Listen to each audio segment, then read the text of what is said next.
네, 오늘의 본문은 누가복음 15장입니다. 누가복음 15장은 우리에게 매우 익숙한 장이죠.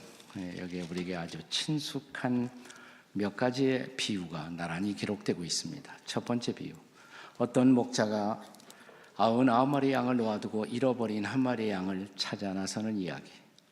두 번째 비유, 어떤 여인이 자기가 소중히 여기던 은전 드라크마 하나를 잃었습니다. 등불을 켜고 집안의 구석구석을 쓸면서 잃어버린 하나의 은전을 찾고 있는 이야기. 세 번째 비유, 어떤 아버지가 집 나간 자기의 둘째 아들을 애타게 찾습니다. 드디어 그 아들 돌아왔습니다. 그래서 온 동네 사람을 초청하고 잔치를 열었습니다.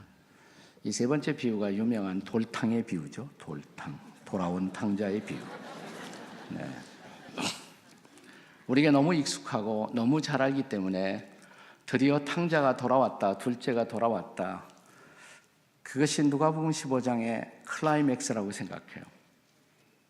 끝났다고 생각해요. 아닙니다. 누가복음 15장에 이어지는 네 번째 비유가 있습니다. 네 번째 비유. 그것이 바로 오늘의 본문입니다. 흔히 마다들의 비유 이렇게 일컬어집니다. 시상한 네 번째 비유가 누가복음 15장의 결론이에요.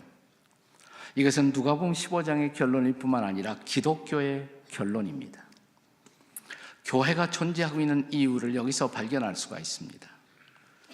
또 예수 믿는 주의 백성들이 아직도 숨쉬며 살아있는 이유, 우리가 존재하는 이유가 바로 오늘 본문 속에 들어 있습니다. 자, 오늘 이 네 번째 비유는 이렇게 시작되죠.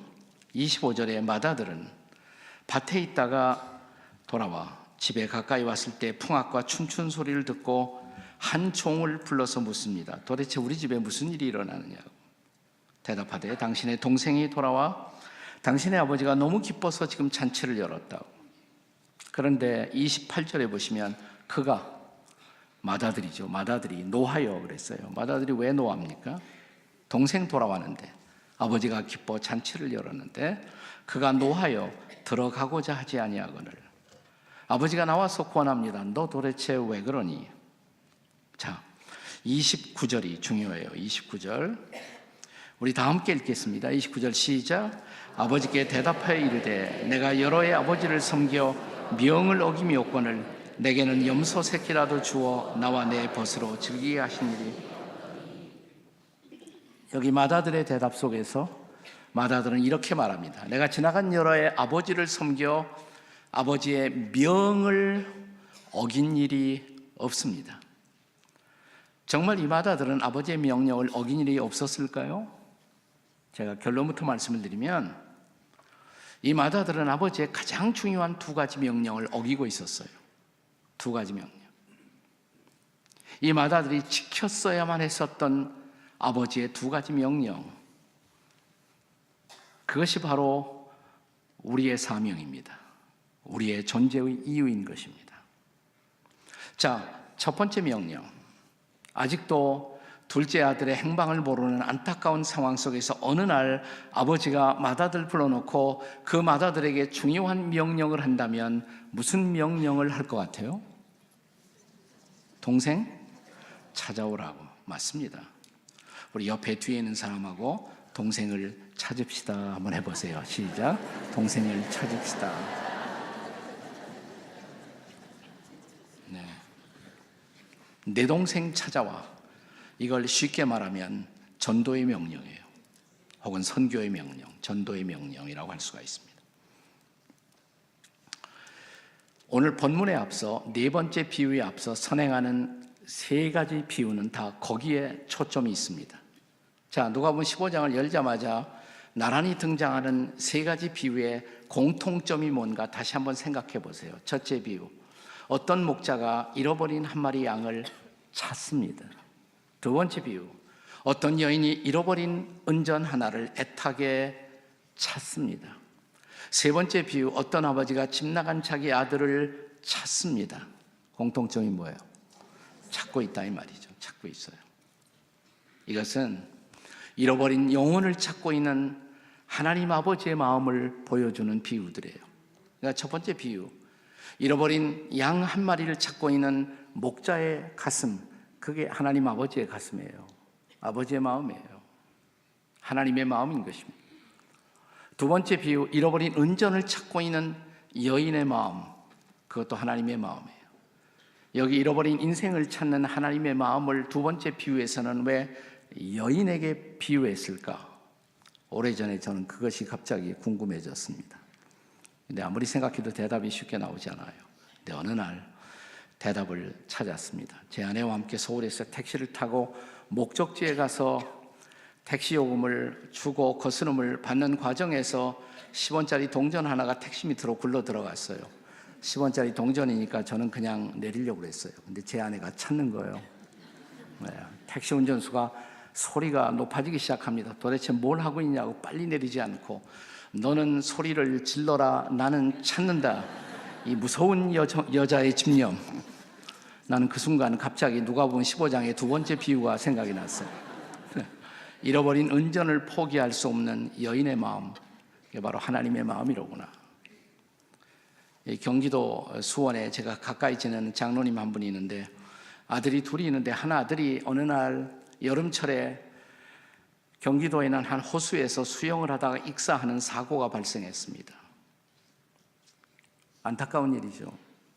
그래도 아버지 장로님은 한 달쯤 지나니까 다시 식사하시면서 일상의 리듬을 다시 되찾고 있었어요.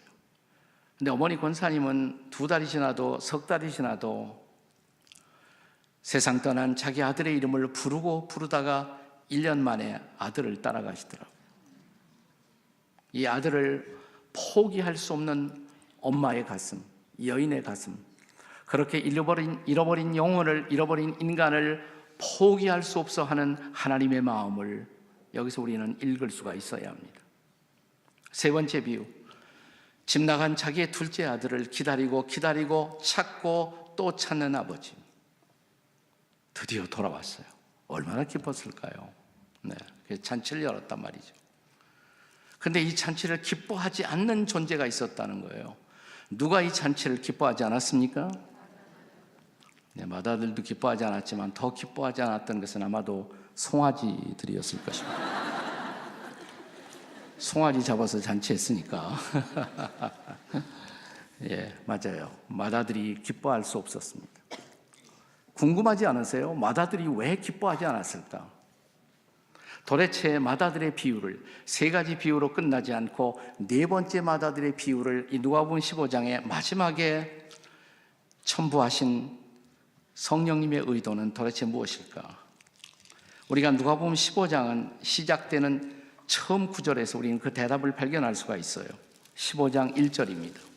자, 누가복음 15장을 찾으신 분들은 1절을 한번 다 같이 읽겠습니다. 누가복음 15장 1절 다 함께 시작. 모든 세리와 죄인들이 말씀을 들으러 가까이 나오니.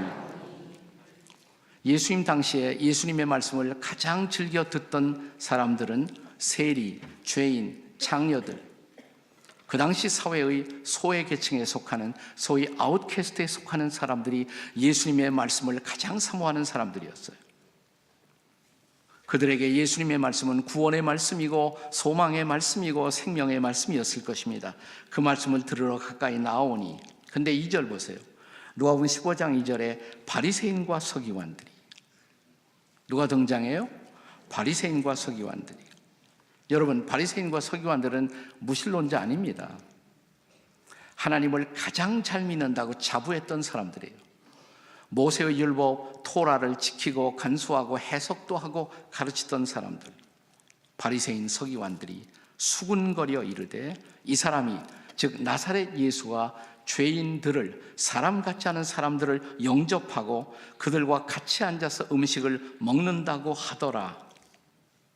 3절 보시면 예수께서 그들에게 이 비유로 이르시되, 그들이 누구예요? 바리새인과 서기관들에게. 그러니까 누가복음 15장에 등장하는 네 가지 비유, 일련의 비유들은 그 당시에 예수님이 누구 들으라고 주셨던 말씀이에요? 바리새인과 서기관들. 그들에게 이 비유로 이르시되, 첫 번째 비유, 어떤 목자가 잃어버린 한 양을 찾습니다. 두 번째 비유, 어떤 여인이 잃어버린 은전을 찾습니다. 세 번째 비유, 어떤 아버지가 집 나간 아들을 찾습니다. 둘째 아들 돌아왔습니다. 기뻐서 잔치를 열었습니다. 네 번째 비유, 그런데 동생이 돌아왔는데 기뻐하지 못했던 맏아들. 이 맏아들은 정확하게 맏아들의 비유를 얘기하시면서 예수님은 그 당시에 어떤 사람들을 생각하면서 이 네 번째 비유를 말씀하셨을까요? 누구예요? 바리새인들이에요. 바리새인들. 이 바리새인들, 그 당시 바리새인들은 이 탕자들이, 세리들이, 창녀들이, 죄인들이 예수님의 말씀을 듣고 주님 앞에 돌아오는 것을 더불어 함께 기뻐하지 못했단 말이죠. 왜 그랬을까? 도대체 바리새인들의 소위 멘탈리티, 그들의 의식 구조는 어떤 것이었을까요? 자, 오늘 본문은 누가복음 15장인데 조금 지나갑니다. 16장, 17장, 그리고 18장. 자, 누가복음 18장 9절부터 보시면 여기 바리새인들이 또 등장합니다. 자, 18장 9절, 또 자기를 의롭다고 믿고 다른 사람을 멸시하는 자들에게 비유로 말씀하시되, 잘 들으세요. 자기를 의롭다고 믿고 다른 사람을 멸시하는 자들에게 비유로 말씀하시되, 10절, 두 사람이 기도하러 성전에 올라가니 하나는 바리새인, 또 하나는 세리. 자, 11절, 바리새인의 기도가 시작되는데 일단 성경은 이렇게 묘사합니다. 바리새인은 서서 따로 기도하여 이르되. 자, 일단 성전에 들어와서 바리새인들은 따로, 무리 속에 섞인 것이 아니라 따로. 오늘 흔히 교회에서 볼 수 있는 주일날의 풍경 가운데 목사님께서 주일날이 되시면 보통 때는 좀 자리 여유가 있지만 주일 같은 때는 여유가 없으니까 앞에부터 앉으세요. 가운데로 앉으세요. 옆에를 비워놓고요. 늦게 오신 분이 앉도록 뒤에 계신 분은 앞으로 오시고요. 그래도 절대로 거부하고 혼자서 다 이렇게 따로 앉는 분이 있어요. 예, 여러분 그런 분들에게 바리새인의 성향이 있다. 그거 아세요? 나는 저런 인간 옆에 가서 안 앉아. 내가 왜 저런 사람 옆에 가서 앉아? 꼭 다른 사람 옆에 앉기를 거부하고 자리를 뗀단 말이죠. 따로 있어요. 따로 놀아요. 자, 바리새인의 기도가 시작됩니다. 하나님이여, 나는 다른 사람들, 토색, 불의, 간음을 하는 자들과 같지 아니하고 이 세리와도 같지 아니함을 감사하나이다. 이 바리새인의 기도 속에 반복되는 단어가 있어요. 두 번씩. 무슨 단어죠? 나는 저 사람들하고 같지 않아요. 나는 저 세리들과 창녀들과 세상에서 죄짓고 사는 사람들과 나는 같지 않아요. 나는 달라요.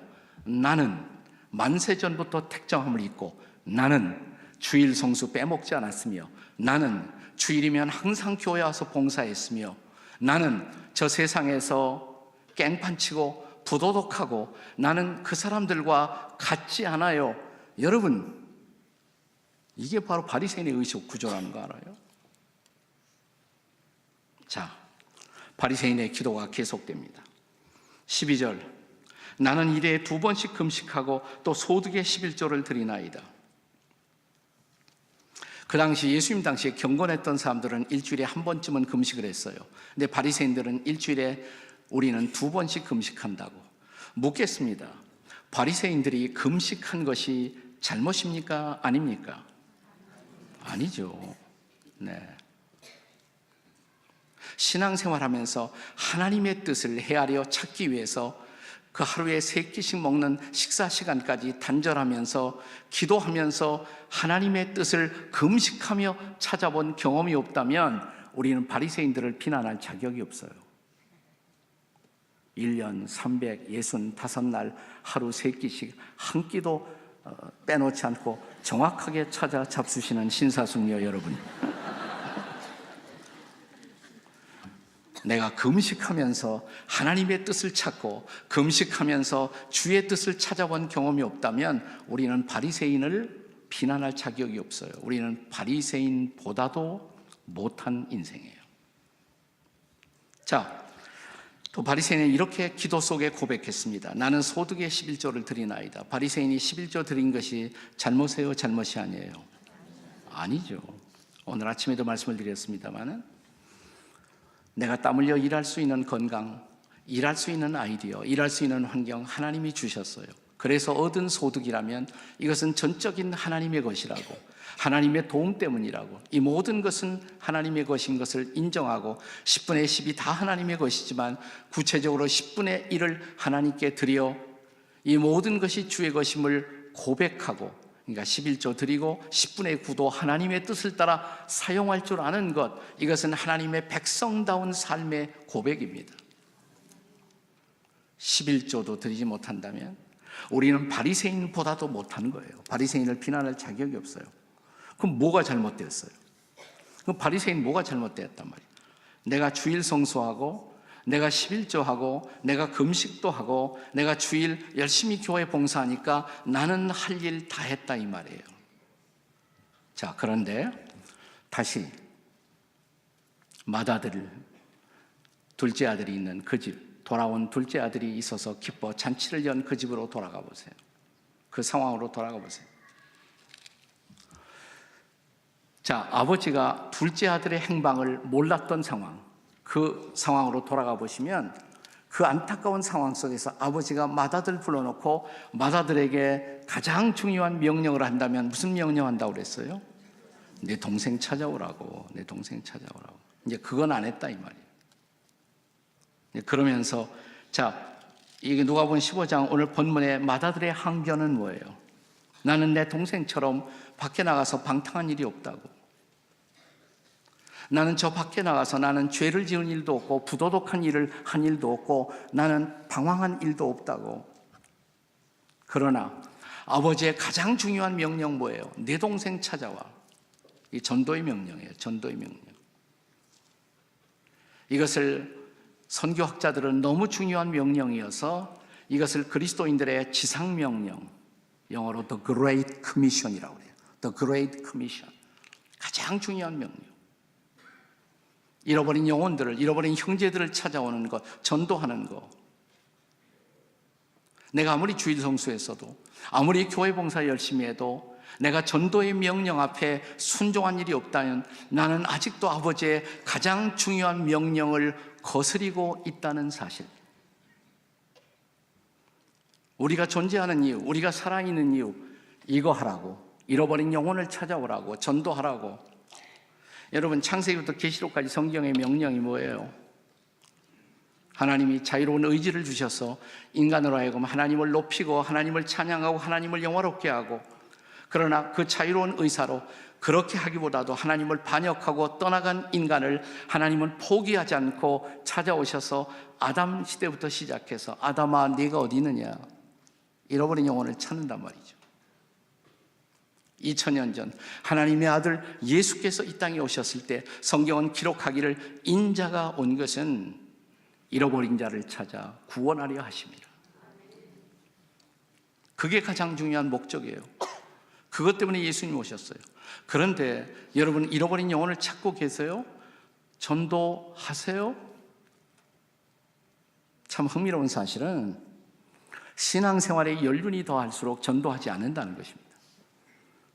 가만히 돌이켜보면 우리가 전도를 제일 많이 했던 때는 언제일까요? 처음 예수님을 믿었을 때. 왜냐하면 초신자 시절엔 내 주변이 안 믿는 사람들이 많아요. 그러니까 주님 앞으로 인도하기도 비교적 용이합니다. 그런데 신앙생활에 연륜이 다하고 세월이 흘러가면 내가 아는 건 다 믿는 사람밖에 없어. 내 주변에 이제 권사님, 집사님, 장로님밖에 내가 몰라. 점점 더 전도를 안 해요. 제일 전도 안 하는 사람이 누굴까? 저 같은 목사 같아요. 목사. 예. 고담 전도 안 하는 분, 장로님들. 고담 전도 안 하는 분들, 권사님들. 10월 달이면 제가 목회하던 교회에서도 늘 블레싱 축제, 그래서 안 믿는 사람들을 전도하는 축제를 갖곤 했습니다. 근데 어느 날 제 마음속에 토요일 아침이면 제가 아내와 함께 말씀 나누고 같이 기도하는 시간이 있는데 그때 갑자기 하나님이 저를 깨우쳐 주셨어요. 전도하라고 교인들에게는 계속 설교하면서 나는 전도를 안 한단 말이죠. 나는. 그래서 여보, 전도하라고 교인들은 다 시켜놓고 당신하고 나는 우리는 전도 별로 못했잖아. 이번 가을도 이렇게 지낼 수는 없잖아. 근데 갑자기 제 머릿속에 아이디어 하나가 스쳤어요. 하나님이 주신 영감 같아요. 근데 여보, 전도할 수 있는 좋은 아이디어가 생겼어요. 뭔데요? 요즘 여기 우리 아파트 엘리베이터에 보니까 반장할 사람들을 찾고 있는데 당신이 좀 반장 출마하면 어떨까요? 예. 기도해보지요 그러더라고요. 근데 일주일 후에 제 아내가 결심을 했어요. 그럼 내가 옆에서 열심히 당신을 보조할게. 여러분, 반장님이 두드리면 아파트에 열리지 않을 문이 없어요. 다 열려요. 반장이에요 그럼 다 열어주잖아요. 네, 다 열어줘요. 시시때때로 제 아내가 저희 집에 와서 티 한잔 하세요, 차 한잔 하세요. 반장이 티 파티한데, 그리고 저희 집에 왔다가 보니까 반장 남편이 지구촌교회 목사래요. 예, 같이 앉아서 이렇게 이야기하고 그분들하고 친하고. 제 아내가 반장을 2년 동안 했는데 최초의 첫 1년 동안에 아마 가장 제 생애에서 전도를 많이 했던 것 같아요. 열 몇 가정이 저희 교회에 등록을 했고, 그 중에 정말 예수님 잘 믿고 지금도 전도를 잘하는 그런 분들 얻을 수 있었어요. 네. 근데 한편은 또 제 아내를 열심히 시켜놓고 제가 또 마음에 또 가책이 되더라고요. 너도 전도해야 되잖아. 제가 한번 당시에 뉴욕에 미국에 가서 집회할 일이 있어서 한 2주간 집회를 하고 한국으로 돌아오는데 너무너무 피곤했어요. 비행기 타자마자 제가 전에 한 번도 안 했던 기도를 했습니다. 무슨 기도를 했는 거 아니? 딱 보니까 옆에 자리가 비었어요. 하나님, 가급적 이 자리를 비워주시옵소서. 다리 좀 뻗고 편안하게 갈 수 있도록 하나님 배려해 주시겠습니까? 근데 신기한 일이 벌어져요. 사람들이 계속 들어오는데 내 옆에 자리, 저는 윈도우 사이드에 앉았는데 이 자리는 계속 비어 있는 거예요. 그리고 옆으로 패스. 야, 하나님이 내가 피곤한 사정도 아시고 이런 기도도 들어주시는구나. 근데 막 비행기 문을 닫기 직전에 한 사람이 딱 들어오는데 불길한 예감이 들기 시작. 네. 동양 사람은 틀림없어요. 다리를 절어요. 이게 절면서 제 앞으로 가까이 와요. 그리고 자기 티켓하고 좌석 번호를 비교하더니 옆에 빈자리에 타가는 거예요. 아이 주님, 그런 특권도 저에게 안 주시는군요. 근데 그분이 앉자마자 또 생각이 바뀌었어요. 그러면 그렇지 뭐. 요즘 전도에 대해서 생각을 많이 하는데 하나님이 전도 대상자 내 옆에 보내준 것은 아닐까라는 생각이 들었어요. 얘기를 걸었어요. 한국 사람이 아니더라고요. 중국 사람이에요. 네. 자기는 중국에서부터 유학 와서 박사학위도 받고 포스닥도 하고 뉴저지에 있는 한 미국 회사에서 일하다가 중국 정부의 관리로 부르심을 받고 지금 베이징으로 북경으로 돌아가는 길이래요. 아, 그러시냐고. 미국 계실 때 혹시 교회 나가보신 일 있습니까? 그러니까 안 나가봤대요. 언제 나갔냐 그러니까 추수감사절 땡스기빙 때 크리스찬 친구들이 초청해서 교회 가봤대요. 그리고 터키도 맛있게 먹었다고. 그때 혹시 기독교가 뭘 믿는지 복음에 대해서 설명을 들을 수 있는 기회가 있었습니까? 그러니까 그냥 터키만 맛있게 먹었대요. 혹시 기독교가 왜 존재하는지, 무엇을 믿는지 제가 선생님에게 설명해도 괜찮을까요? 하라고 그러더라고요. 종이 하나를 꺼냈어요. 저는 항상 이 빈 종이에다가 거기에 브릿지, 다리를, 복음을 그려가면서 설명하는 것을 참 좋아해요. 빈 종이 하나만 있으면 어디서든지 할 수가 있으니까. 시간은 무한정 남았겠다. 최소한도 15시간 남아있단 말이죠. 창세기부터 아주 설명을 시작했어요. 쫙 설명을 했어요. 한 1시간 40분 정도 하니까 2시간 가까이 하니까 복음 설명이 거의 끝났어요. 예수께서 왜 오셨는지, 그가 십자가에 돌아가신 이유, 십자가에서 흘린 거룩한 피가 우리의 죄를 씻는다고 우리가 믿고 있는 이유, 그가 부활하신 이유, 그가 다시 사심으로 우리가 새로운 삶을 살 수가 있다는 놀라운 축복을 다 설명하고, 이렇게 우리를 위해 죽으시고 부활하신 예수 그리스도를 당신의 마음속에 구주와 주님으로 영접하시겠습니까? 땀을 막 흘려요. 그러더니 화장실 가야 하는데 가시라고. 근데 화장실 가더니 안 나와요, 화장실에서. 보니까 화장실 문을 열었다 닫았다 그래요. 그래서 제가 조는 척 했습니다. 그러니까 문을 탁 열고 나오더라고. 그랬더니 제가 조는 척 하니까 제 옆에 가서 앉더니 자기도 자려고 막 그래요. 그래서 제가 눈을 딱 뜨고 잘 다녀오셨느냐고. 우리 계속합시다. 그래서 컨티뉴. 예수님을 영접하지 못할 무슨 이유라도 계십니까? 그렇게 특별한 이유가 있는 것은 아니라고. 그럼 왜 예수님 영접하지 못할? 그를 영접하면 우리가 새로운 생명을 얻고 새로운 인생을 살기 시작하고 인생의 분명한 목적을 알고, 그러니까 한 30분 얘기하니까 예수님을 영접하겠다고 그래요. 영접 기도를 했습니다. 저를 따라서 기도했어요. 그리고 이 친구와 함께 예수님을 마음에 받아들이는 기도를 했다면 이제부터 할 일, 내 안에 그분이 영으로 임재하신다면 그 성령의 인도를 따라 우리가 어떻게 신앙적인 길을 걸어갈 수 있는지, 소위 팔로우업이죠. 양육에 대해서 쭉 설명을 했어요.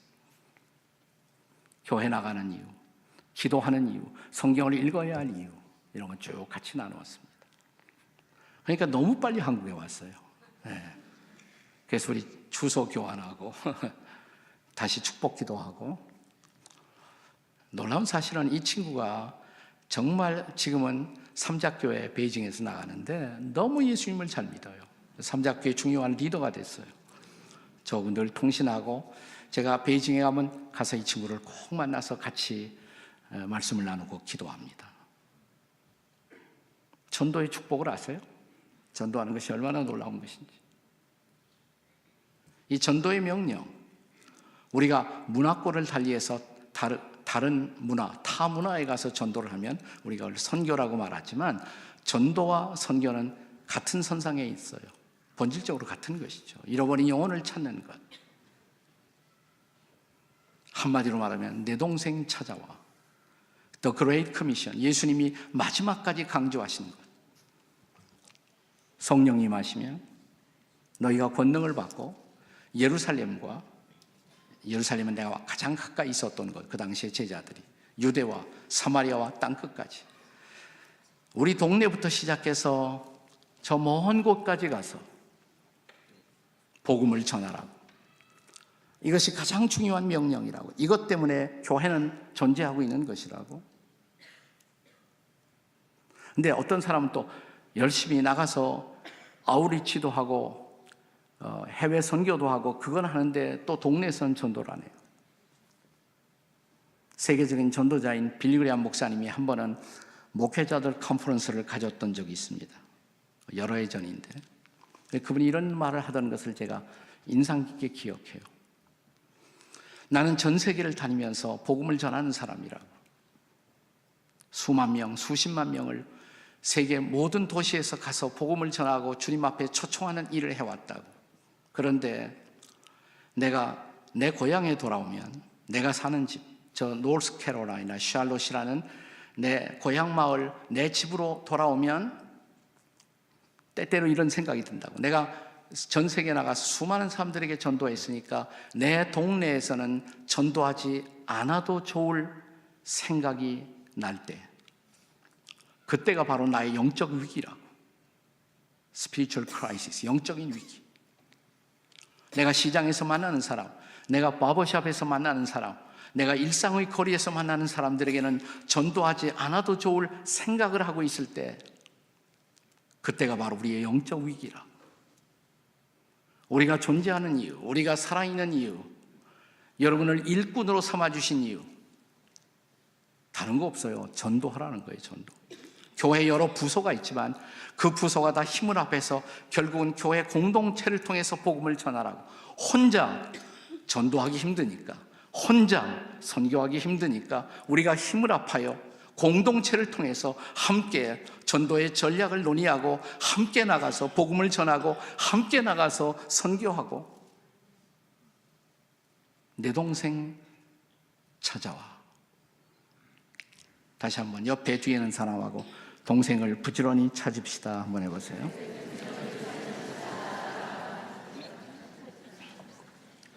자, 이제 동생이 돌아왔어요.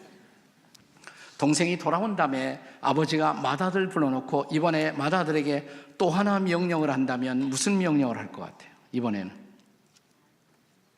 동생이 돌아온 다음에 아버지가 맏아들을 불러놓고 또 하나 중요한 명령을 내린다면 뭐라고 그럴 것 같아요? 아버지가 어떻게 하라고요? 동생을 잘 돌봐라. 또 다른 표현으로, 틀린 거 아니에요, 맞아요. 근데 달리 또 표현하면 동생을 어떻게 하라고? 양육해라. 또 맞아요. 또 동생을 어떻게 하라? 사랑. 예, 제일 좋아요. 사랑 속에 다 들어가죠. 예. 또 하나 중요한 명령, 내 동생 사랑해, 이거예요. 자, 옆에 뒤에 있는 분들하고 동생을 사랑합시다 해보세요.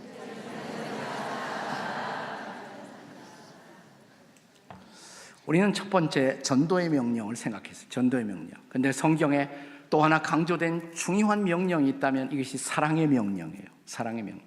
전도의 명령을 가리켜서 The Great Commission 이렇게 말해요. The Great Commission.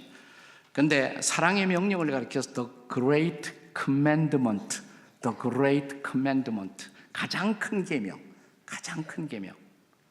예수님이 어떤 서기관에게 물었잖아요. 가장 큰 계명이 뭐냐? 마음을 다, 목숨을 다, 힘을 다, 뜻을 다하여 주 너의 하나님을 사랑하고 네 이웃을 내 몸과 같이 사랑하라 하는 거 아닙니까? 맞았다. 그렇게 하라. 그렇게 하면 돼. 그랬더니 그가 자기를 옳게 보이려고 또 물었어요. 내 이웃이 누구게요? 제 이웃이 누굽니까? 이웃 사랑하라고 그러니까 제 이웃이 누구게요? 그래서 예수께서 말씀하신 또 하나 비유가 있어요. 그 비유가 바로 무슨 비유입니까? 선한 사마리아인의 비유. 여리고 길에 강도 만나 쓰러진 사람, 피투성이가 되어서 쓰러져 있단 말이죠. 근데 그 곁을 지나가고 있었던 제사장 레위인 그대로 지나갔어요. 네. 그런데 레위인도 지나가고 제사장도 지나가고 사마리아 사람, 그 당시 사회에서는 별로 대접을 받지 못하고 있었던 사마리아 출신의 사람이 이 여리고길에 강도 만나 쓰러진 사람을 보고 달려갔잖아요. 그의 상처에다가 포도주를 부었습니다. 옷을 붕대처럼 아마도 찢어서 붕대처럼 감아주고 입혀주고 들쳐업고 주막으로 왔습니다. 그리고 주막 주인에게 이 사람 잘 돌봐주세요. 비용은 제가 책임지겠습니다. 예수께서 이 얘기를 하시면서 이들 가운데 누가 강도 만난 자의 이웃이냐, 이들 중에 누가 강도 만난 자의 이웃이냐, 뭐라고 했습니까? 가로되 자비를 베푼 사람, 사랑을 베푼 사람이 아니겠습니까? 사마리아 사람처럼. 맞다고. 그런데 여러분, 자, 오늘 누가복음 15장의 맏아들의 비유를 예수님이 말씀하신 동기는 누구 때문에 하셨다고 그랬어요? 바리새인들 때문에. 그러면 예수님 당시의 바리새인들을 한번 불러놓고 우리가 이런 질문을 한다고 가정을 하십시다. 바리새인들이요, 당신들의 동료 바리새인들을 사랑하십니까? 뭐라고 대답할까요? 바리새인들이 물론이죠. 바리새인들도 다른 바리새인들은 사랑했을 거예요. 근데 바리새인들의 사랑의 실패는 자기하고 다르다고 생각한 사람. 우리 바리새인들끼리는 사랑할 수 있어요. 그러나 어떻게 창녀를, 어떻게 세리를, 그들은 나와 클래스가 다른 사람이에요. 클래스가 다른. 우리 집에 있는 이웃들은 내가 사랑할 수 있을지 모르지만 저 바깥에 있는 사람들, 저 소외된 사람들, 저 아무도 거들떠보지 않은 사람들, 그들은 내 사랑의 대상이 아닌 거예요. 그들은 다른 종류의 사람인 거예요. 이건 소위 중류층, 소위 미들 클래스, 안거의식에 사로잡힌 사람들에게서 흔히 있는 현상. 교인들 가운데도 그냥 우리끼리는 형제고 우리끼리는 자매고 우리끼리는 우리가 선한 이웃일 수 있지만 저 바깥에 버림받은 사람들은 우리의 사랑의 대상이 아닌 거예요. 오늘 교회가 이 사회 속에서 비판의 대상이 되고 또 실패하고 있는 중요한 이유 중에 하나, 저는 한국 교회가 그래도 전도의 명령에는 어느 정도 순종하고 있다고 생각해요. 그런데 우리의 이웃들은, 안 믿는 이웃들은 특별히 우리에게서 우리가 그들을 사랑한다는 사랑을 전혀 느끼지 못하고 있다는 사실이죠. 이웃 사랑의 실패라고 할 수가 있습니다. 오늘 본문에 보면 흥미로운 대화가 계속됩니다. 30절에 보시면 맏아들의 아버지를 향해서 항의하는 말이에요. 본문 30절. 자, 누가복음 15장 30절 다 같이 읽겠습니다. 시작. 아버지의 살림을 창녀들과 함께 삼켜버린 이 아들이 돌아오매 이를 위하여 살찐 송아지를 잡으셨나이다. 자, 맏아들이 하는 소리예요. 여기 맏아들이 자기 동생을 향해서 어떤 호칭을 사용하는지 잘 들어보세요. 아버지의 살림을 창녀들과 함께 삼켜버린 이 아들. 그런데 원문에 보시면 당신의 아들이에요. Your son. 당신의 아들이 돌아오매. 내 동생이라고 안 그래요. 당신의 아들이래. 당신의 아들이지 나하고는 상관이 없는 거예요. 나하고는 상관이 없어요. 자, 그런데 마지막 절 보세요. 32절입니다. 32절 마지막 절 본문에 다 같이 읽겠습니다. 시작. 이 내 동생은 죽었다가 살아났으며 내가 잃었다가 얻었기로 우리가 즐거워하고 기뻐하는 것이 마땅하다 하니라. 자, 이건 아버지가 하는 소리예요. 자, 아버지가 이렇게 말할 수가 있어요. 그래, 내 아들이 죽었다가 살았고 잃었다가 얻었다, 이렇게 아버지가 말할 수가 있는데 그렇게 말하지 않아요. 아버지는 뭐라고 말합니까? 내 동생이야. Your brother. 내 동생이란 말이야. 내 동생. 우리 시대의 한 선교학자는 오늘 교회 안에 있는 소위 크리스찬들이 교회 바깥에 넌 크리스찬들, 이방인들을 바라보는 시각이 좀 바뀌어야 한다고. 우리가 불신자들 향해서 농담 반 진담 반으로, 심지어 어떤 우리 권사님 남편이 예수 안 믿으면 이게 마귀라고다, 우리가 마귀라고 그러잖아요. 안 믿는 사람들을 우리가 그렇게 취급한다, 마귀 취급한다. 근데 그들이 만약 복음을 듣고 주님 앞에 돌아온다면, 그리고 하나님을 아버지라고 부른다면 그 순간 그들도 내 형제와 내 자매가 되는 거잖아요.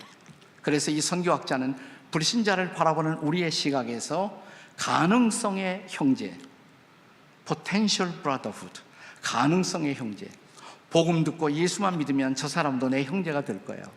지금은 안 믿지만 저 사람도 복음 듣고 예수님 앞에 돌아오기만 하면 내 형제, 내 자매가 될 거야. 곧 내 형제와 자매가 될 사람으로, 내 잃어버린 가족으로 바라보는 시각.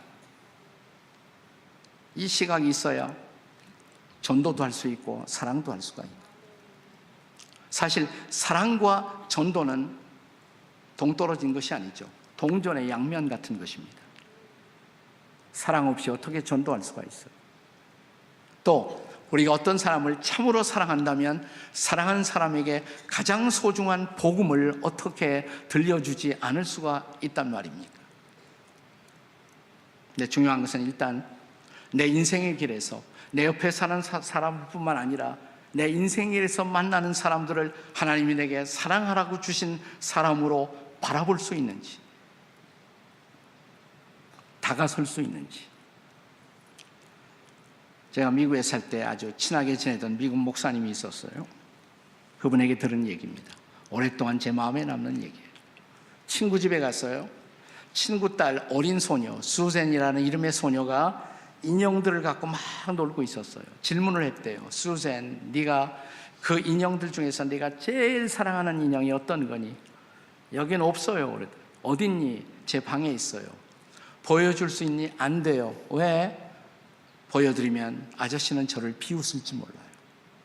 아, 그런 일 없어. 정말 그런 일 없어. 약속할 수 있어요? 아, 그럼 약속하지. 얼마 후에 이 소녀는 자기가 제일 사랑하는 인형을 자기 방에 가서 가지고 나왔대요. 그 인형은 머리가 벗겨져 있었고 옆구리가 터져 있었고 다리가 하나 잘려져 있었고 섬뜩한 생각이 들더래요. 그래서 다시 이 목사님은 진지하게 이 어린 소녀에게 물었답니다. 수잔, 내가 정말 알고 싶어서 그러는데 너 어째서 이 인형을 제일 사랑하니? 그때 이 소녀는 이 목사님 평생에 잊을 수 없는 충격적인 이야기를 들려줬대요. 소녀가 말하기를, 아저씨, 이 인형은요, 제가 사랑하지 않으면 사랑을 알 수 없어요. 우리가 사랑하지 않으면, 우리가 사랑을 베풀지 않으면 사랑이라는 단어조차 알 수가 없는 사람들, 그런 이웃들이 우리 주변에 없을까요? 이 주변에 없어요?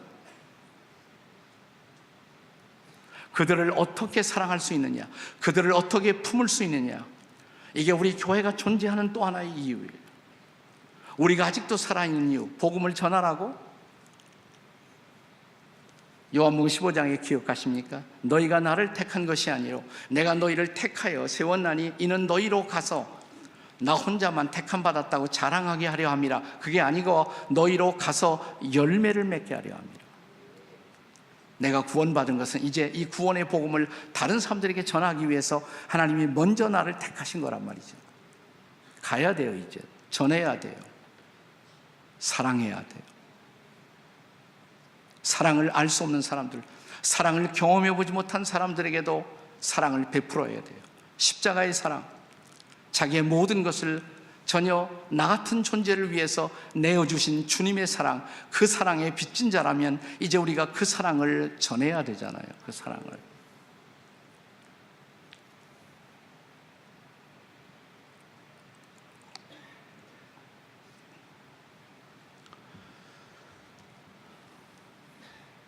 최근에 저에게 이 두 가지 교훈, 전도의 명령과 사랑의 명령 앞에 얼마나 성실하게 응답하다가 하나님의 부르심을 받은 제가 목회하던 교회 한 자매가 있습니다. 사실은 작년 따뜻한 봄에 부르심을 받아 하나님 앞으로 갔습니다. 근데 이 자매는 제가 목회하던 우리 교회에서 중등부, 고등부, 대학부 이렇게 쭉 올라왔고, 그 어머니는 저희 교회 여전도사님으로서 저와 더불어 동역을 하셨어요. 아버님은 장로님이셨습니다. 제가 개척을 하고 또 목회를 하는 동안에 교회당 위치를 5번이나 옮겼는데 그때마다 건축팀장으로 아주 수고를 많이 한 장로님이셨어요. 그 아버지는.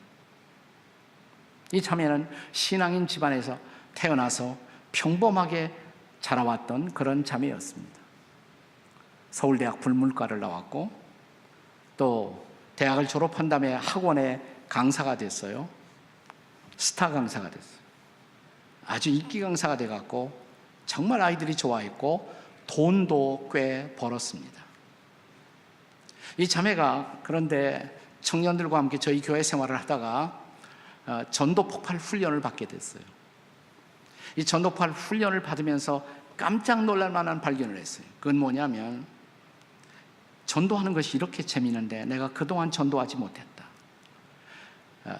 크리스찬 집안에서 태어나 자라나긴 했지만 늘 교회와 가까이 있었지만 내가 정말 전도도 한 번 못하고 지금까지 살았다. 삶이 바뀌기 시작했어요. 학원 끝나면 그냥 집에 오지 않고 아이들 저녁 사주고 그 시간에 저녁 먹으면서 같이 복음을 전하면 아이들이 주님을 영접하고 너무너무 재밌는 거예요. 너무너무 재밌는 거예요. 그러다가 어느 날 그 마음속에 들어온 생각, 이렇게 복음이 좋은데 이 복음을 한 번도 전해 듣지 못한 사람들이 이 지구상에는 얼마나 많이 있는가? 선교사로 헌신할까? 이 생각이 들어옵니다. 저를 찾아왔어요. 선교사 되고 싶은 생각이 들었다고. 그래서 하려면 제대로 자기가 한번 선교사 하기 위해서 신학을 좀 하겠다고, 미국 가서 하고 싶은데 목사님 추천하고 싶은 신학교가 있느냐? 제가 다닌 신학교를 추천했어요. 시카고에 있는 트리니티라는 신학교를 추천했습니다. 갔어요. 이제 3년 반 정도면 MD부 목회학 석사과정을 마칠 수가 있죠. 근데 대부분의 신학교가 그렇지만 목회 실습이 있어요. 그 목회 실습반을 마치지 못하면 졸업을 못해요. 한 3학년 하고 3년쯤 하고 한 학기쯤 남겨둔 그 시점에서 갑자기 이 자매가 생각나기를 몸도 좀 건강이 좋지 못한데 고국에 돌아가서 건강 추스리면서 고향교회, 고국교회에서 내가 목회 실습을 했으면 좋겠다. 저에게 또 연락이 왔어요. 실습 전도사 할 수 있느냐고. 할 수 있다고 물론 왔어요. 실습 전도사를 시작하면서 병원에 가서 체크업을 받았는데 뜻밖에도 직장암 선고를 받았어요. 직장암. 그것도 심하다는 거예요. 의사가 빨리 수술하라고. 수술하지 않으면 큰일 난다고. 이 자매가 물었대요. 어떻게 큰일 나요? 수술하면 제가 얼마나 사나요? 수술하면 1년은 개런티 할 수가 있다고. 겨우 1년이에요? 수술 안 하면요. 수술 안 하면 6개월도 내가 장담할 수가 없다고. 그 순간 이 자매는 이렇게 말했다고 합니다. 선생님, 됐어요. 알았어요. 저 수술 안 받아요. 그렇게 짧은 시간 남아있다면 제가 하고 싶은 일이 있어요. 전 전도할 거예요. 먼저 선생님께 묻고 싶은 것이, 선생님은 지금 만약 세상을 떠나가신다면, 하나님의 나라가 존재한다면 거기 갈 수 있나요? 의사 선생님부터 시작해서 전도를 시작한 거예요. 네. 제가 긴 얘기를 줄이자면, 자, 그럼에도 불구하고 이 자매는 수술을 안 했음에도 불구하고 3년을 살았어요. 그리고 작년 봄 세상을 떠났습니다. 떠나기 전에 이 자매가 친구들과 교환했던 편지, 큐티, 이런 것들을 모아서 책을 한 권 발간했어요. 당신은 하나님을 오해했습니다. 이 책이 거의 1년 이상 기독교 코너의 베스트셀러로 팔려왔습니다. 이 자매가 전도를 하는 도중에 놀라운 일들이 생기기 시작했어요. 이 자매를 초청한 그룹들에게서 놀라운 사건이 일어나요. 주일학교 교사들이 초청하면 교사들이 뒤집어지고, 청년회에서 초청하면 청년회가 뒤집어지고, 전국을 다니면서 간증을 하면서 이 자매가 놀랍게 쓰임을 받게 되었어요. 세상을 떠나기 한 달 전에 제가 자매의 집을 방문했더니, 목사님 바쁘신데 왜 오셨어요? 저 걱정돼서 오셨죠? 저 걱정 마세요. 괜찮아요. 목사님, 저는 지나간 3년을 30년처럼 살았어요. 3년을 30년처럼 살았고요. 저 만나야 할 사람 다 만났고, 제가 용서받아야 할 사람 다 용서를 받았고요. 사랑해야 할 사람 다 사랑했고요. 그리고 목사님, 저 실컷 전도했어요. 전도해야 할 사람 다 전도했고요. 저 지금은요, 너무너무 예수님 만나고 싶어요. 나는 여러분들이 이 자매의 육성을 직접 한번 들었으면 좋겠어요. 짤막한 3분 동안의 간증인데, 유석경 자매, 유석경 전도사의 간증을 한번 들어보십시오.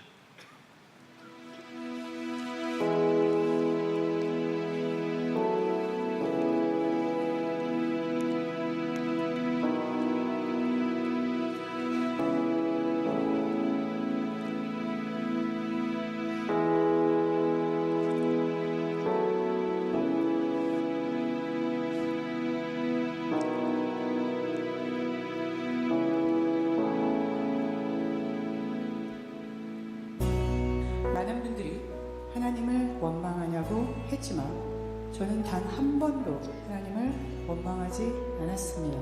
많은 사람들이 왜 도대체 너에게 이런 일이 일어났느냐 물어봤지만 저는 단 한 번도 하나님께 왜? 라는 질문을 하지 않았습니다. 그 이유는 저는 하나님을 이해하는 것이 아니라 신뢰하기 때문입니다. 나를 나보다 더 잘 아시고 나의 필요를 더 잘 아시고 또 나에게 가장 좋은 것을 주신다는 것을 확신합니다.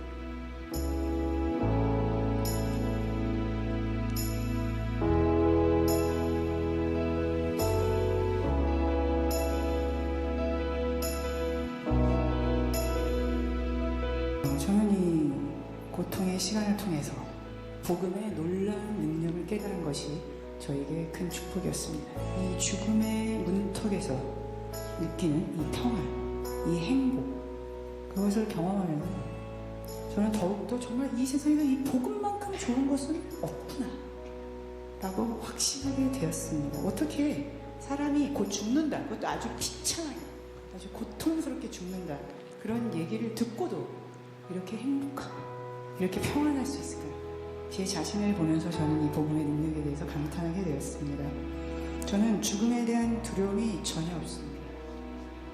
죽게 되었지만, 육신의 고통이 있지만 이제 죽어서 나를 위해 죽어주신 예수님을 드디어 만나고 또 그분과 함께 살게 될 것이라는 기대와 흥분이 있습니다. 힘들어도 예수 그리스도 때문에 기쁘고, 힘들어도 예수 그리스도 때문에 행복하고, 힘들어도 예수 그리스도 때문에 감사합니다. 이것이 어떻게 가능한가요? 복음 때문입니다.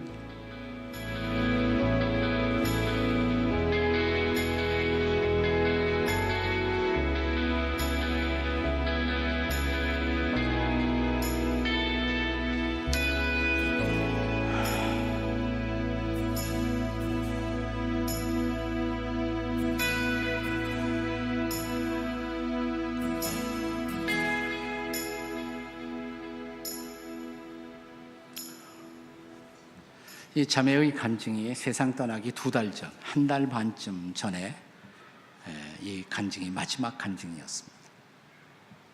나는 지금도 귀에 생생해요. 목사님, 저 후회 없어요. 사랑할 만큼 충분히 사랑했고요. 전도해야 할 사람 다 했어요. 사명을 완수하고 떠나는 것입니다.